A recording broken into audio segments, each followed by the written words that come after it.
just so much in that song that is just prolific. Pour me out. Pour me out, God. And we're going to dive in today on how we be living stones of God's kingdom and to be poured out and to build the kingdom the right way by focusing on the right things. So, oh, excited to jump into it. Living stones. So, as I was saying before, God is constantly building his kingdom, either with or without you. It's always being built, it's always going up, it's always progressing. Um, and he calls us to be living stones in the kingdom he builds, not to be just pieces he uses, not to be just stagnant bricks, but he says no, like a living stone.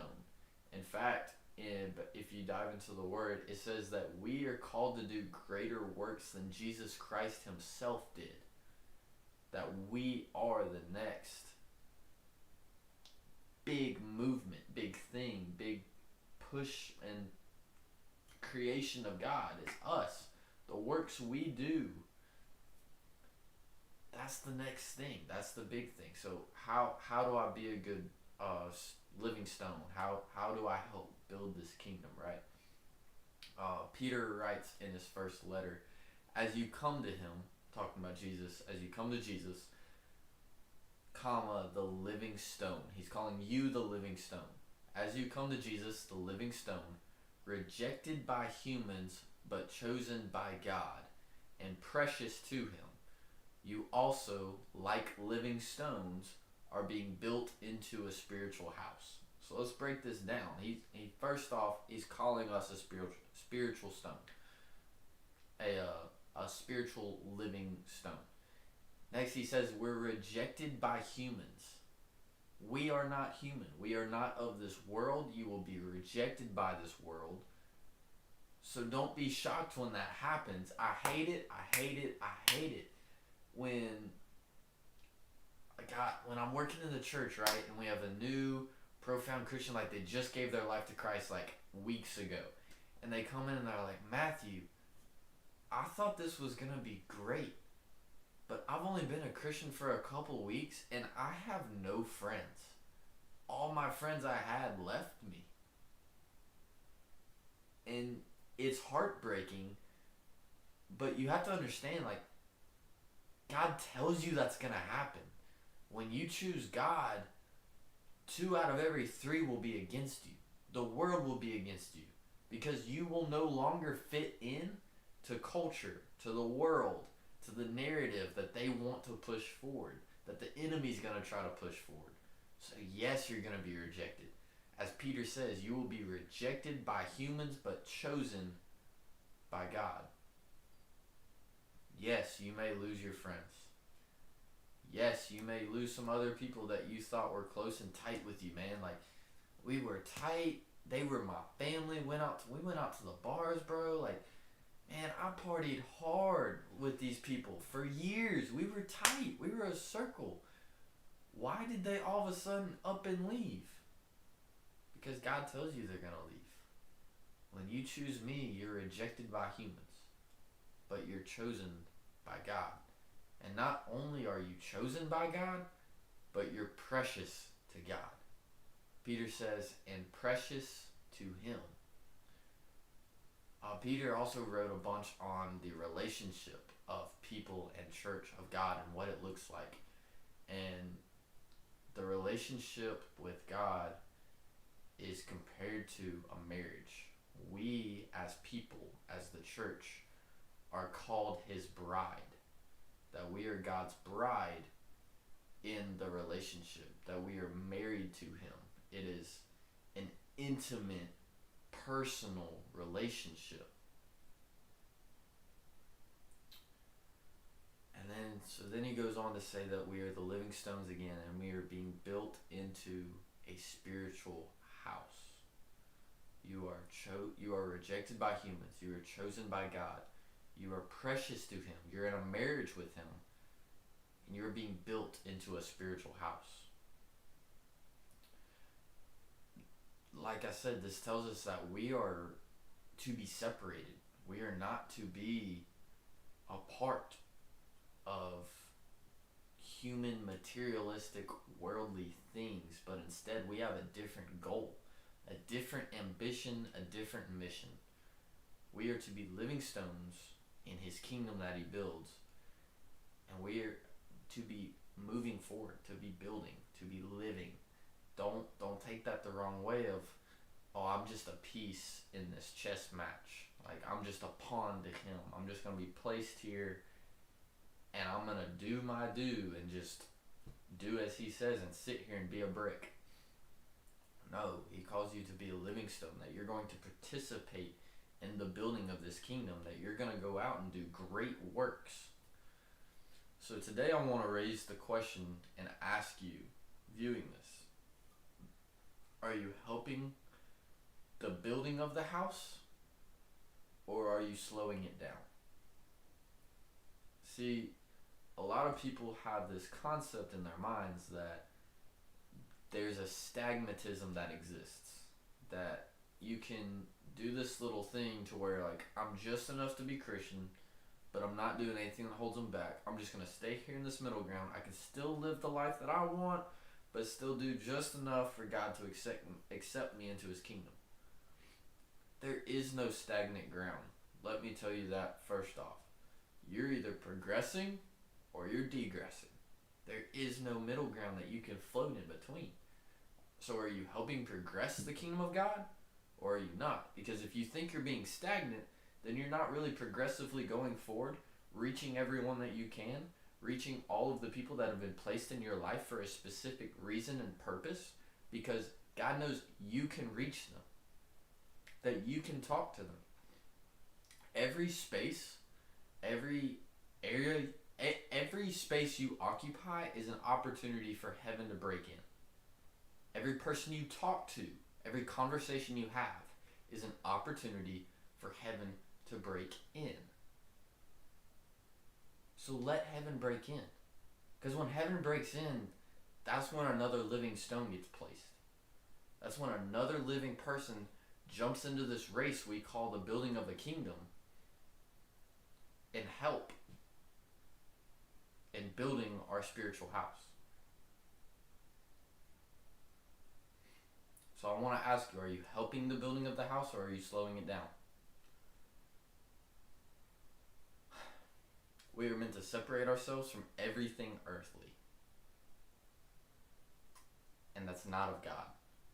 So for 1 second, I want us to do something crazy, right? Something wild. Because nobody wants to do this nowadays. Nobody wants to sit down and have this kind of conversation and do what I'm about to ask you to do. Put aside everything. Everything on this earth, put it aside right now for the moment. Put away your politics. Put away your own country. Put away your own understandings. Put it all away. None of it matters near as much as you think it does. It doesn't. Because what's the one thing that truly matters? The kingdom of God. Building the kingdom of God. Bringing people into the kingdom of God. That's what matters. One and only thing that matters. Look, I might get in trouble for this, but hear me out, alright? I live in the United States.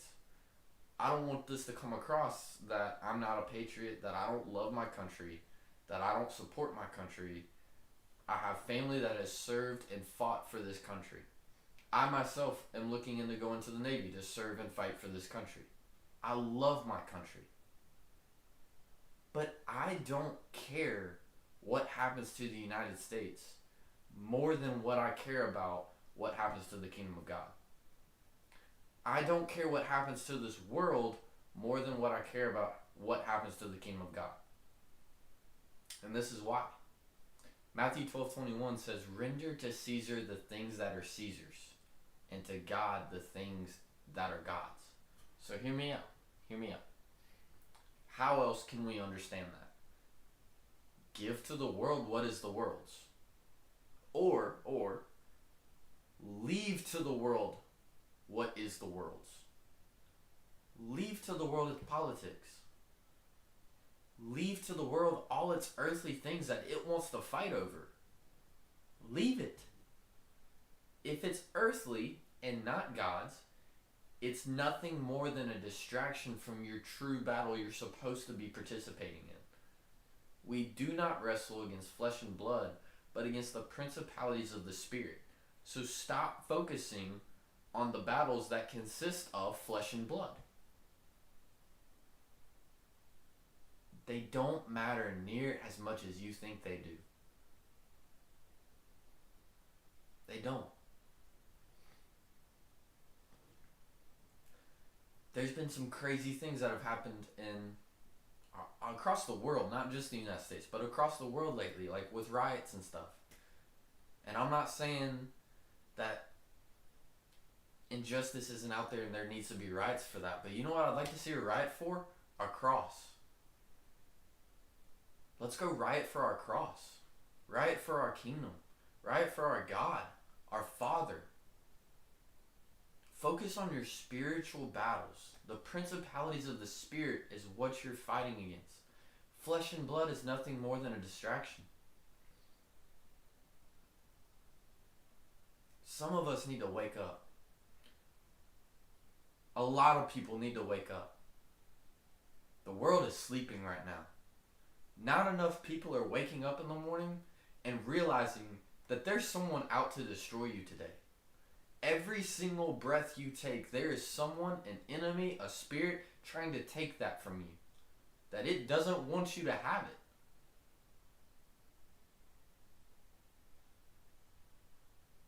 Some of us need to get woke up. We are called to battle spiritual battles, principalities of the Spirit. And if you're sitting here today telling me, Matthew, I'm battling flesh and blood. I can't deal with this social media. I'm battling against these people, this inner circle. My social media numbers aren't hitting it. I don't have followers. I don't mean anything because of that. I don't get enough likes. Look at me. That's flesh and blood. That is of this world and not of God's. You are chosen by God. You are precious to God. You are in a marriage to God. And He is using you as a living stone to build and further His kingdom. You, listening to me right now, will do works greater than Jesus Christ Himself, for the Word says so. That we will go on and do greater works. That it didn't end with Jesus. That job description that Jesus had, it was passed to us. We now carry that. We now carry that job. We now carry that job description. We now carry that task. We are to go out and be a living stone and place another stone. Stone by stone by stone by stone. And then those stones are going to go out and place stone by stone by stone. Do you see where I'm going with this? Why do you think I constantly say it's all about the one? It's all about the one. Because that one will go out and lay 100 bricks. And then that 100 bricks is going to go out and lay 1,000 bricks. And then that 1,000 bricks is going to go out and lay 10,000 bricks. One person could build a whole wall in the Spirit of God, in the kingdom of God. Just imagine the day you get to heaven and you get to see all the living stones you placed down. All the living stones that you placed into God's kingdom. And God looks at you and says, "Well done, my good and faithful servant." That's what I want you to picture. I want you to have the big picture in mind. When you're facing something of this world, which we all do every single day, I need you to realize there is an enemy coming after me today. There is an enemy that doesn't want me to breathe my next breath. There is an enemy that does not want me to lay a living stone of God's kingdom today. And how is he going to attack me to keep me from doing that? Any way he can. Any distraction he can throw at me, he will. He'll throw the distraction of a virus. He'll throw the distraction of injustice. He'll throw the distraction of, oh, you need to be a patriot and do as your nation does. I love my nation, but I love my God more. If my God is going in an opposite direction of this world and my nation, then so be it. I'm going with him. If my God's walking off a plank, I'm going with him. Focus on your spiritual battles. Don't fall into the distractions of this world. There's a lot to worry about. There's a lot to be scared about. But who says that? The world does. The world's telling you to be scared, to have fear. The world's telling you which battles you should be picking. God says, trust in me. Don't listen to the world. Don't follow the world. God says, there's a whole other battle that you're a part of that you might not even know you're a part of because the world won't tell you about it. And that's what I'm calling you to do. To be separated. To be different. To stand by me. To be a living stone in my kingdom.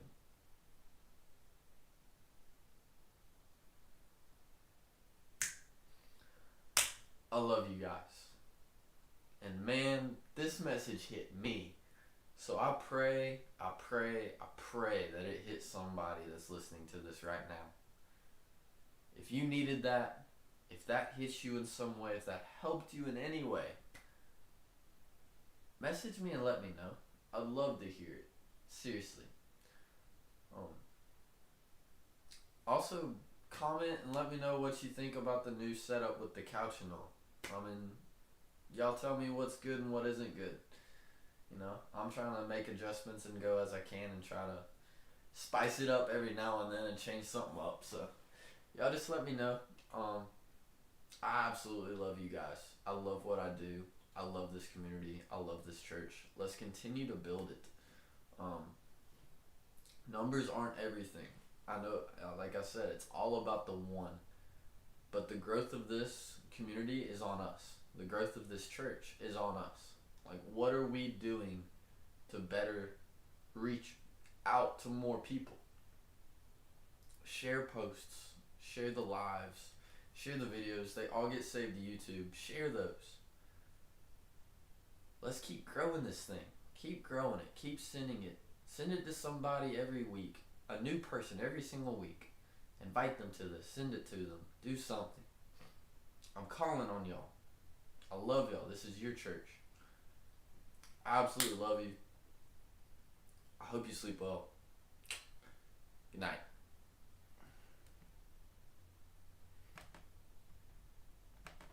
I'm not ending